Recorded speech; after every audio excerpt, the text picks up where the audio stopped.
परळीत पंचायत समितीसमोर अपघात, चालकाच्या सतर्कामुळे मोठा अनर्थ टळला।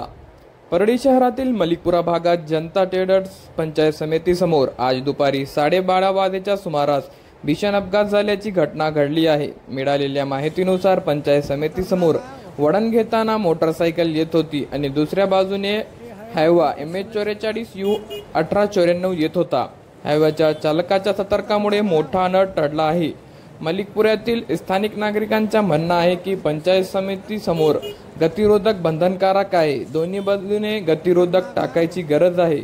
याच जागेवर अगोदर छोटे मोठे अपघात झाले आहे। यावर स्थानिक नागरिकांचा काय म्हणणं आहे पहा। आझाद चौक ते मंदिर रस्ता हा भरपूर वर्दळचा असून पंचायत समिती सुद्धा इथं आहे। पंचायत समितीची सुद्धा गर्दी असते आणि आझाद चौक ते पोलीस स्टेशन पर्यंत 7 शाळा अशा आहेत इथं। या रोडवर लेकरांची ये जा जास्त असते। या रोडवर गतिरोधकाची जास्त आवश्यकता आहे।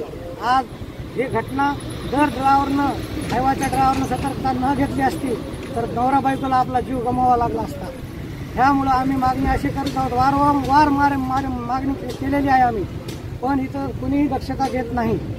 त्याच्यामुळं आम्हाला ह्या गतिरोधकाची मागणी आझाद चौक ते पोलीस स्टेशनपर्यंत बरेच गतिरोधक हवेत आणि तिकडल्या साईडला ट्रॅफिक जास्त असल्यामुळं रिकाम्या गाड्या उभा राहणे किंवा ट्रॅफिक जास्त असल्यामुळे ह्या साईडला घुसायचं प्रकरण जास्त होतं। त्याच्यामुळं लोकांना मुठीत जीव घेऊन चालावं लागतं। तर तरी ह्याची दक्षता घ्यावी शासनाने।